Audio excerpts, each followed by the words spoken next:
Hey guys, how's it going? This is Natinator, and welcome back finally to a new creepypasta reading. One in which I hope you can actually hear this time. As it stands, I'm still using the new microphone, so you can expect pop sounds frequently. I apologize for that, but if I speak quieter to minimize the pops, then you can't hear me, so this is the lesser of two evils, so as to speak. Now, the story is pretty damn creepy, and the ending really helps the whole story pop. I got goosebumps bad when reading it.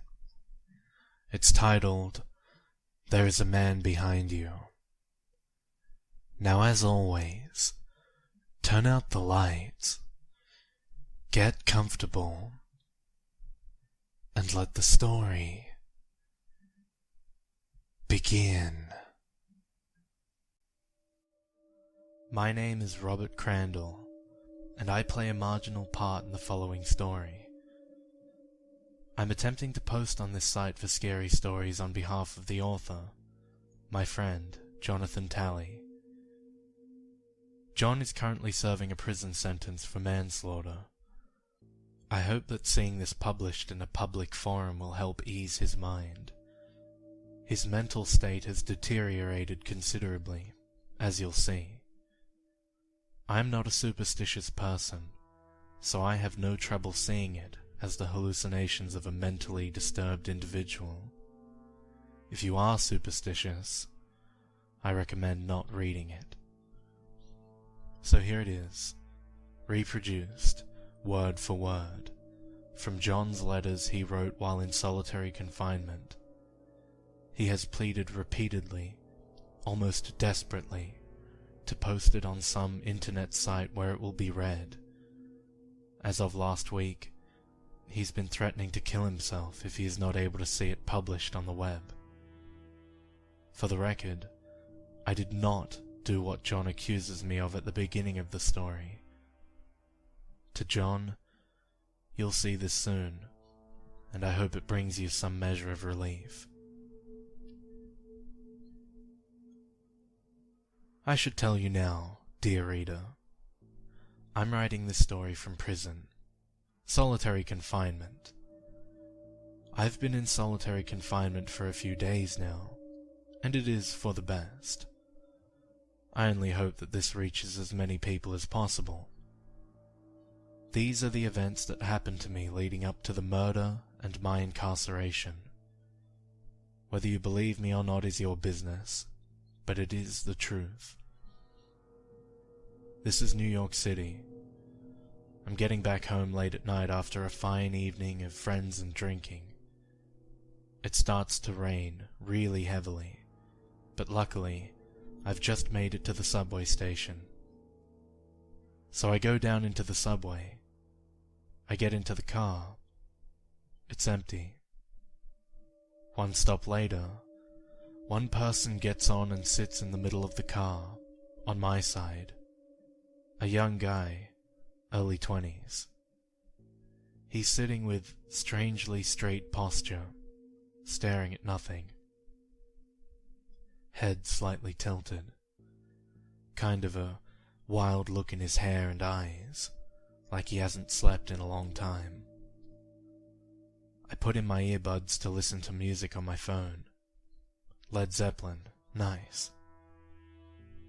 2 or 3 stops later, I happen to glance up and notice strangely that the distance between this guy and myself seems to have lessened. He's still sitting the same way, back completely straight, head tilted, eyes wide and staring at nothing. This is weird, but maybe I misjudged the distance before. I turn back to my phone. 1 stop later, I look up and he is 3 seats away from me. Okay, now it's getting creepy, and I know this guy was getting closer to me for some reason. What the hell? I say. Look, dude, there's plenty of seats on the train. I don't want any trouble. He turns to look at me briefly. There's a wildness in his eyes, but he turns back, facing forward.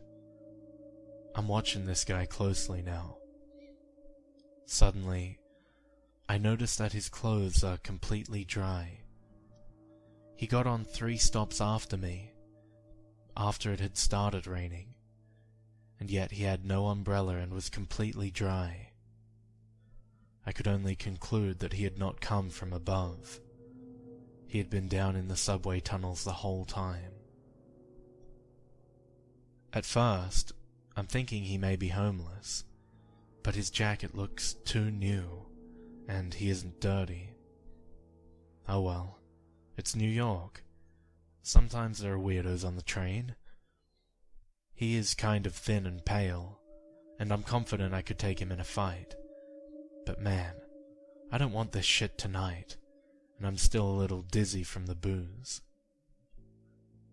Suddenly, I hear a loud gasp. The guy turns and stares at me with a horrified look on his face. "What?" I shout. Part of me is getting pissed off at this asshole. Yet, I feel a shiver down my spine. His face is locked in a tableau of fear, like the exact instant when something terrifying surprises you. This guy is not acting. He's afraid. Seconds go by, feeling like hours. The guy's face is completely frozen in fear, and by now, I'm sure he has some kind of mental issue. And then he whispers something hurriedly.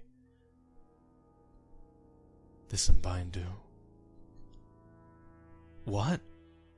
I say again. "Thisambindu, Thisambindu, Thisambindu." His whispering is fast and insistent, but I still can't make out what he's saying. "Speak slower." He gets slightly closer and leans in, still looking afraid. "Thisambindu. This man bind you. This a man bind you." "Dude, what the fuck is wrong with you?" I'm shouting now. He grabs me by the shoulders, and my body shakes from an adrenaline rush. "There is a man behind you," the guy whispers in my ear and lets go, leaning back. His face is still wild, but now it's different. Like he's no longer scared for himself. He's scared for me. I can't help it. The incident is so weird, so creepy. I turn and look over my shoulder. Of course, there's nothing there. And then I turn back, seeing nothing. The guy is gone, completely. There is no one in the subway car but me. I am utterly alone. Somehow in the time I looked back, the guy must have ran into the next car. I hurry over and look, but all I see are 2 elderly ladies who give me a weird look. Shivering, I sit down and think. Now, dear reader, I'm a logical man. I'm not religious. I really need to see something to believe it. I don't believe in the supernatural. In fact, I'm sure most supernatural incidents have perfectly logical explanations based in reality, even if they have not yet been discovered. The problem is that people want to believe, and so they do. There is only one logical explanation for this vanishing wild-eyed person. Someone spiked my drink. It was a hallucination. Had to be. As soon as I get out of the subway and above ground, I call my friend Rob on the phone. He was at the bar with me, and he's been known to be a joker. I wouldn't have put it past him to slip me something. "Dude, Rob, What the fuck? I said as he answered. Rob pretends like he had no idea what was going on. You give me some acid shit? I was fucking hallucinating all the way back home. John, man, I really have no idea what you're talking about, I swear. Finally, I consider the possibility that he's telling the truth. There were other people at the bar tonight. Fine, man, but if I find out you're fucking with me, I'm gonna kill you. And I hung up. I called everyone I knew who had been at the bar that evening. Finally, I called Dave. Of course, same old deny. Are you sure? Dude, I trust you, but I don't trust everyone else. What about, what's her name? Jesse's girlfriend. She was there by herself, which was weird. Maybe they just broke up and she was looking to date rape some guy like me just by slipping LSD into their drink. No luck. No one poisoned my drink, and there was no reason to suspect anyone did. Yet, what explanation was there for a disappearing crazy guy? For the next few days, I didn't think anything of it. Life slowly got back to normal. I didn't really think of the creepy incident on the train. I hung out with friends, went to work, drank at some bars. I even was able to take the subway without remembering what happened just a few days prior. And then, the weird stuff started happening. Just a light brush against my body here, a soft whisper there, an occasional breath. It felt like there was someone behind me, but whenever I turned to look, there was no one. Each time it happened, I was reminded of the subway man's declaration. There is a man behind you. A few days later, I'm walking home after buying some cigarettes. I not only feel a breath, but hear it, directly behind me, like someone's face is only a few inches away from my neck.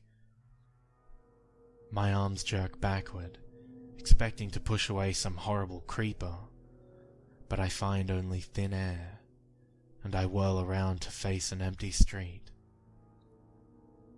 Terrified, I run straight home and get right to bed, too scared to think about showering or brushing my teeth.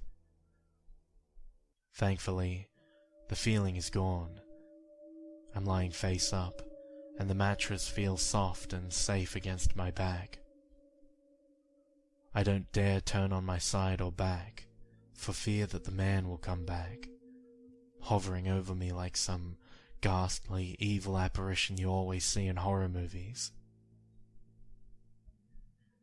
For a few weeks after, nothing happened, and I started to feel better.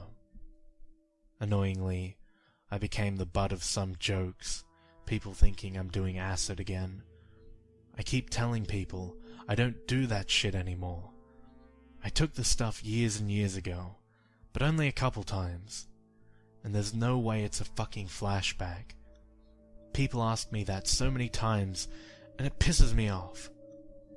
No one came forward saying they drugged my drink, so I assume it was some desperate lonely girl in the bar, hoping I'd become woozy and she'd be able to swoop in and save me.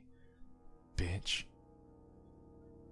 But then, I began getting this weird feeling that someone was watching me, behind me, just staring at me. A man behind me. I would be walking down the street and swear that the man was following me, only to turn back and see nothing.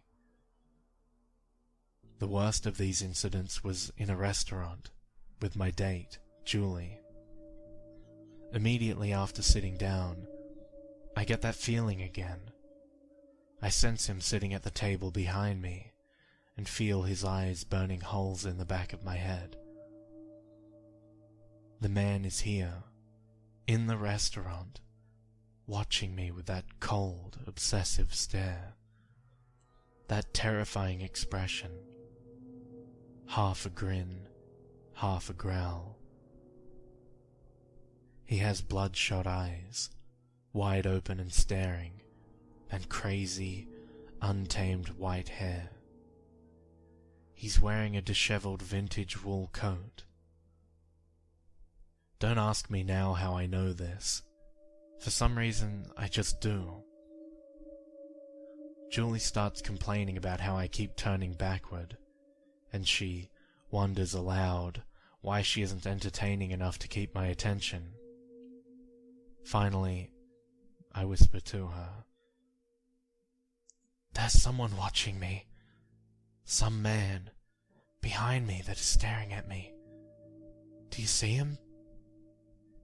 And she frowns at me and looks over my shoulder behind me, looks directly into what I am sure is the man's face. That horrible face. I nearly expect her to scream out in terror. Instead, I don't see anything. She looks at me strangely. She thinks I'm crazy. Maybe I am. But I know the man is there. After this night, Julie never called me or sent me another message. Bitch. Up to this point, I had thankfully never encountered the man inside my apartment. It had always been on the street or in some public place. I began to avoid leaving my apartment, and this gave me some small measure of respite. I took off from work and went for days without leaving my apartment, and those blissful days I never felt the man's presence. I began telling everyone that I was sick as an excuse to stay in the apartment. If people asked to stop by, I obliged, but pretended I had a cough and a runny nose. Dear reader, everyone has a weakness. Some trait that becomes his or her undoing. The one thing that friends and foes alike know and can use to their advantage. For me, this weakness is beautiful women, hot chicks. I am smitten, always. I'm not terribly ugly. I have good hygiene and a decent paying job, and I try not to be an asshole, so I've done relatively well in the dating game. But I am currently single, and most of my friends know this, so my friend Jimmy sends me a text and a picture. Asshole, I won't forgive you for this. The text reads, "Dude, this hot girl wants to meet you."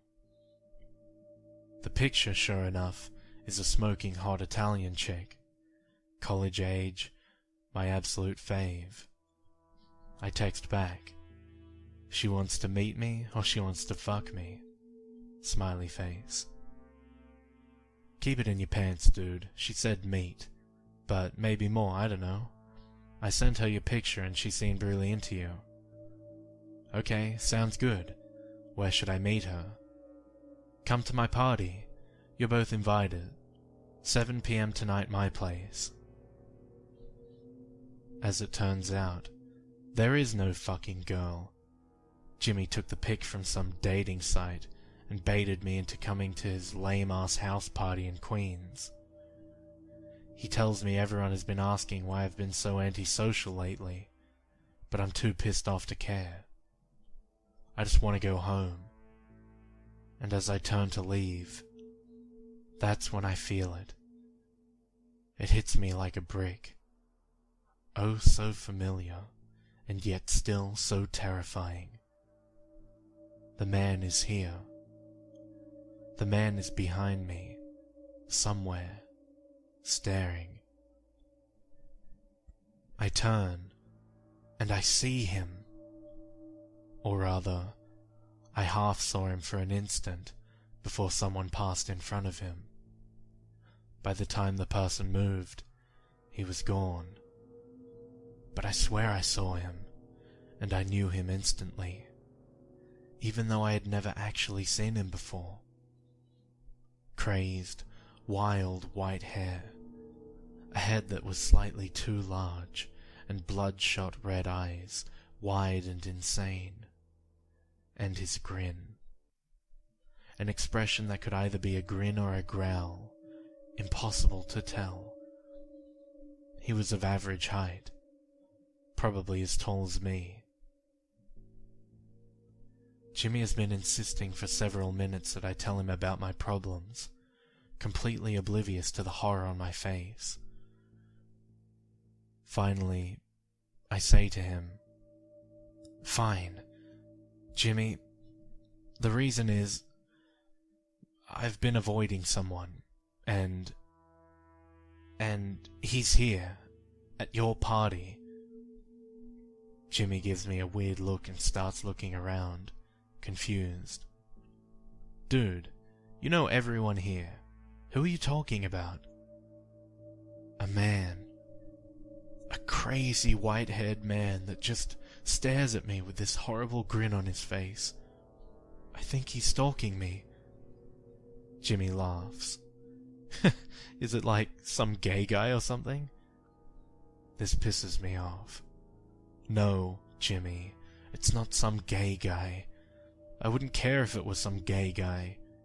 In fact, I'd love it if it were just some gay guy. No. This guy's like some psycho serial killer, man. He just looks at me and like he's hunting me. Like he knows I can't get away, and all I have to do is leave the house and he'll find me." "Okay," Jimmy says, humoring me. "Let's go find this psycho killer, and at the very least kick him the fuck out of my party." He leads the way, room by room, noting every person we pass. I don't feel the man anywhere, but I'm sure he's in the house somewhere. All of a sudden, I get the same overwhelming sense of dread. He's behind me. I'm sure of it. I turn around and I see a closed door. "Dude, what's in there?" I whisper, pointing at the door. "That's a fucking closet, John," Jimmy answers. "He's in there. I'm sure of it." I look at Jimmy, and I can tell he knows I'm not messing with him. I'm genuinely terrified, and it's making him really uneasy. He asks the people in the room if they saw anybody go into the closet, and everybody answers either no or they weren't paying attention. Jimmy slowly creeps up to the door. As he gets closer, the rest of the party around me seems to fall away, as if there's nothing but me and Jimmy and the door, and the man. Jimmy gets within 5 steps, and I can't help it. I freak out. I know that the man is behind the door and that he's coming for me. He seems almost gleeful, like he's been toying with me this whole time. But now, he's ready to come for me. For real.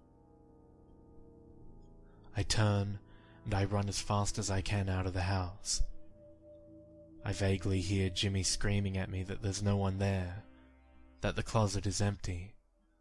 But it doesn't matter. I know the man is there, and I know he's coming for me. My lungs are nearly bursting as I reach the subway entrance. I hop over the entrance rail and just barely make it onto the train as the doors close a second behind me. I turn back, exhausted. The man has stopped. He's above the steps at the subway entrance, standing just out of sight. But he knows, and, more importantly, I know. I've escaped. For now, at least. I sigh, letting the fear drain from my body. There was only one person on the train with me. A big, burly guy, dark brown beard, mid-30s. Probably had been to the gym every day since he was 15. Just on a whim, I went up next to him and said, "Dude, there's a man behind you." He looked at me and his face scrunched up. For a second I felt like I was going to get punched. Then he bellowed, "Fuck off, you crazy bastard." I couldn't help but laugh at myself. Yeah, it sounded so stupid. I threw my hands up defensively. "Sorry, man. I'm just drunk. Don't beat me up." I didn't have a drop of liquor in me. Hadn't had a single drink since that other night on the train with the other guy the night this whole fucking nightmare started. When I get out of the train, a gust of cold wind blows past me as the door to the train closes. My brain screams in terror. The man is here. Somehow he is here, and we both know that I am now alone. I bolt up the stairs and into the night. I don't dare look behind me for fear of what I see, but I know what's happening. The man has given me a slight head start, but he is now running, sprinting down the street at an unnaturally fast pace. He's gonna catch me. I can feel it. I have my keys in hand as I make it to my apartment building and jam the key into the lock. I sneak a glance back. The street is dark, but I can see the hazy outline of his shape as he runs toward me. His white hair flapping up and down with each step. I finally get the door open, hurry in and slam the door behind me. Relief washes over me so quickly that I almost black out.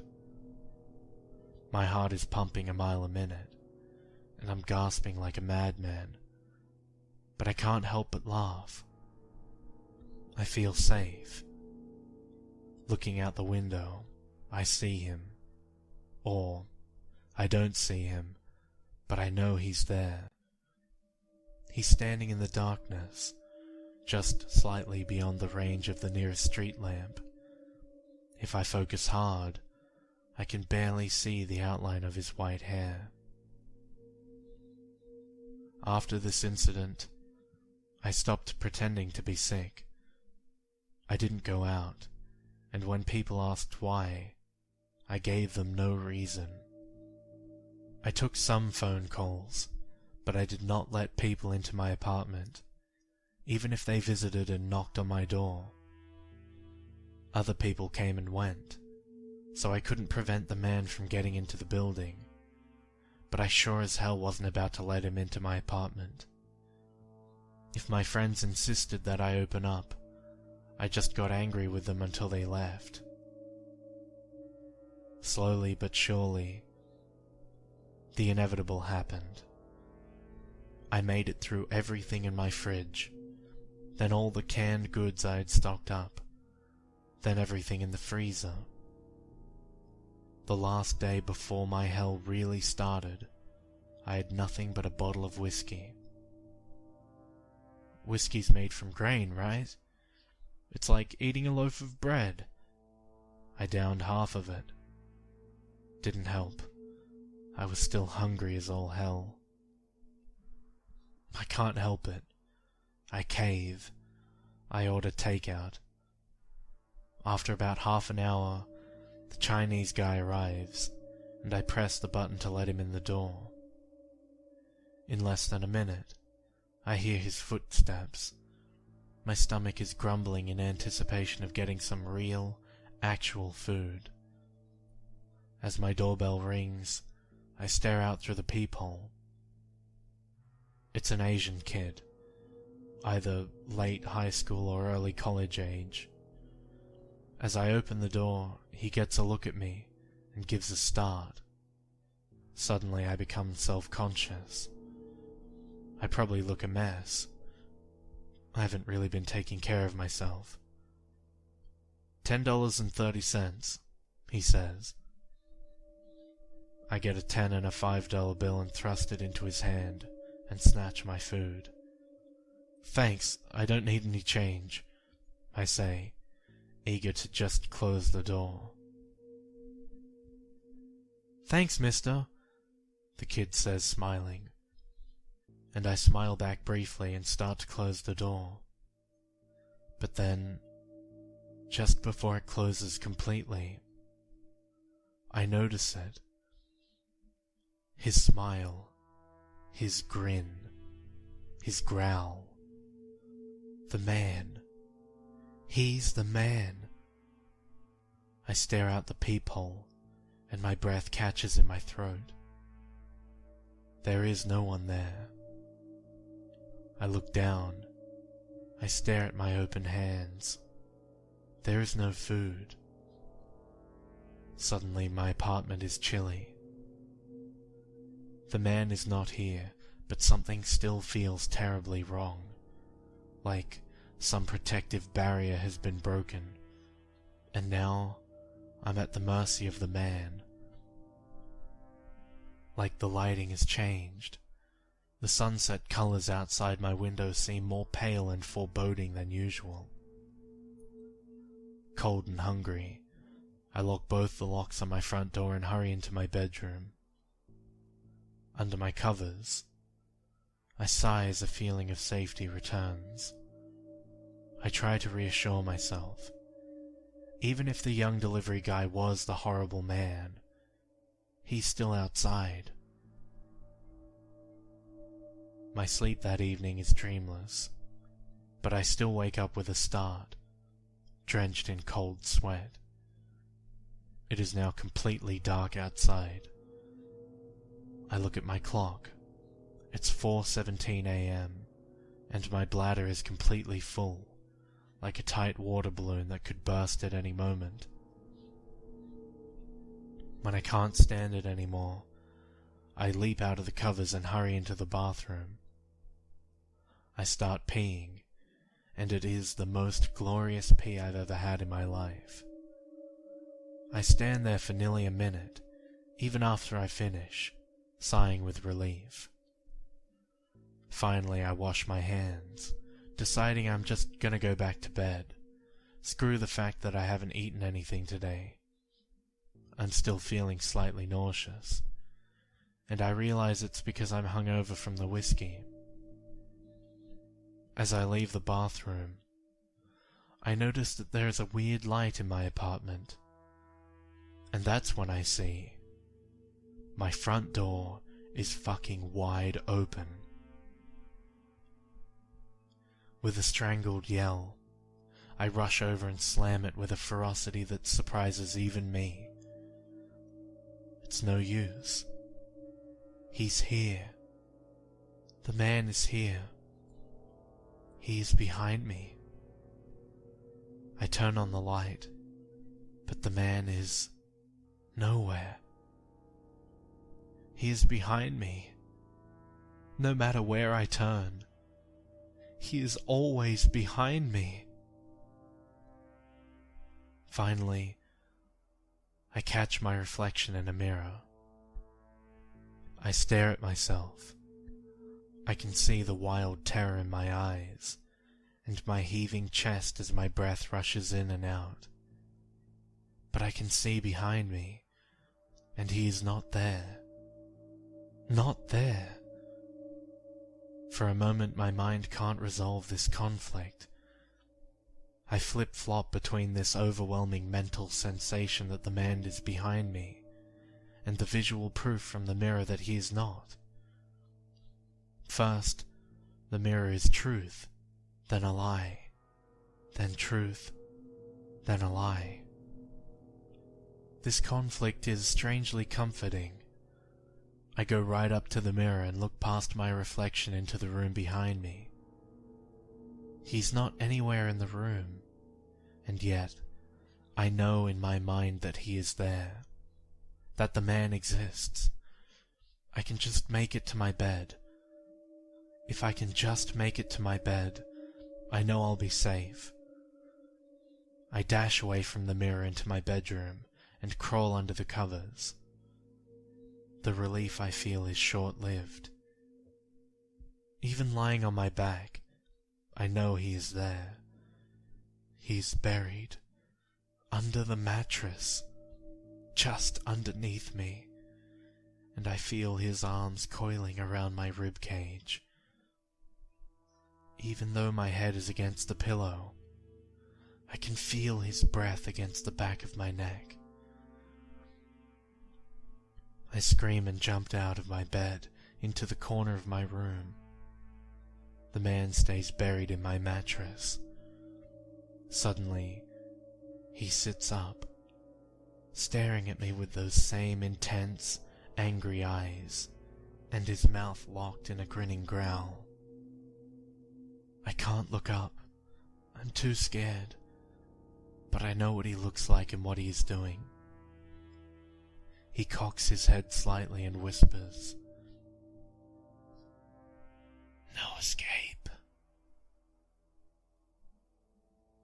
Dear reader, you may have felt fear before, but you don't know fear the way I knew it in that instant. To have the man staring at you, and you knowing you can't escape. Frozen in fear, I sat like that, literally, feeling like that for hours. But it might as well have been days. The man never moved, never said anything else, just sat there, half buried in my bed, head cocked and bloodshot, angry eyes staring at me. There I sat, in the corner, my head down, completely paralyzed, cold sweat dripping from my forehead. The sun came up. Something was weird about him, though. Like, the light was different for him than it was for everything else in the room.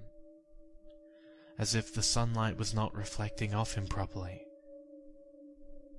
Feeling overwhelming fear for so long, other thoughts finally started to creep through into my mind. He's feeding off my fear. Yet, he hasn't really done anything. He's looked at me creepily. He's chased me down. But he hasn't actually done anything physically to me. Somehow, I feel the courage to stand up and rush out of the room.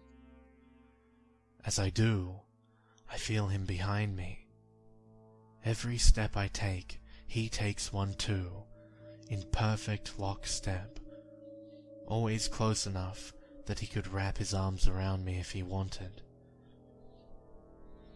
I figure if I can just get my mind off him, maybe if I can just ease this feeling that he is behind me. My phone is nearly dead, but not quite. Grabbing earbuds, I thrust them into my ears and turn the sound up as high as it can go. And I play a song. Anything, just to take my mind off the man behind me. Nothing But a Good Time by Poison starts blaring in my eardrums. By the time the lyrics start, it's starting to take the edge off my fear. Now listen. Not a dime. I can't pay my rent. I can barely make it through the week.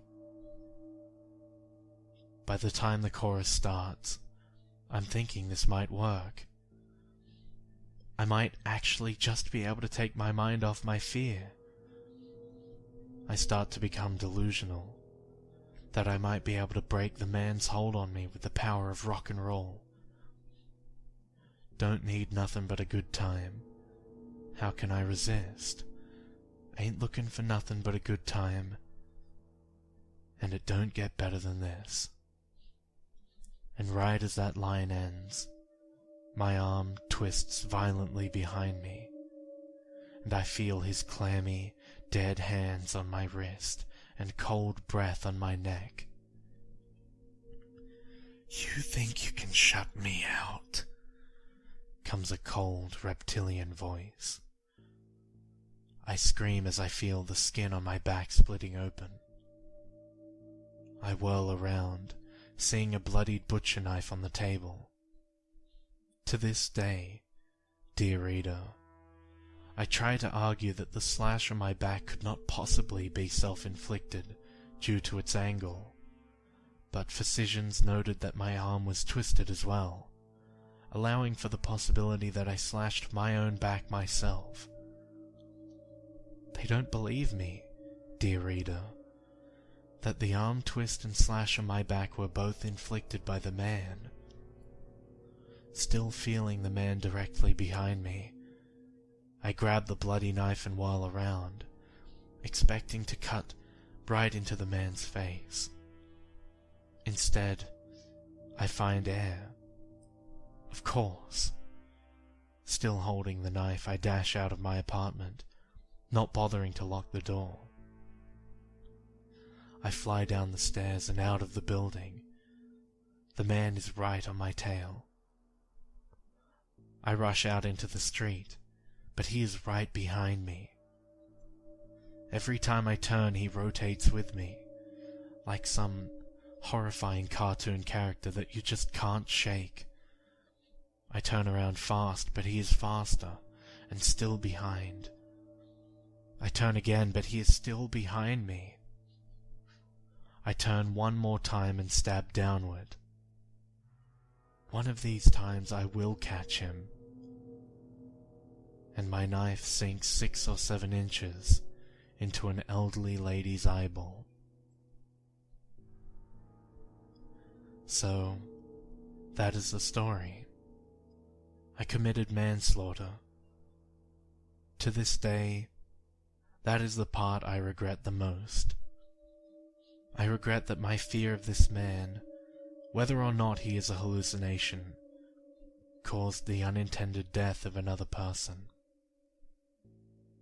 I am sorry beyond what any words can express. Do not look now.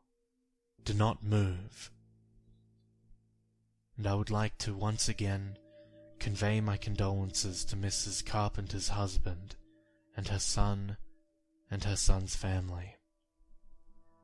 She did not deserve this, and if I could go back in time, there is a man behind you, right now. I would turn the knife on myself instead of her. If it had been my death there instead of hers, it would have been better for all parties. Now, dear reader, here I make an apology. Did you look? Or even if you didn't, did you want to? Any slight doubt? Any pang of anxiety?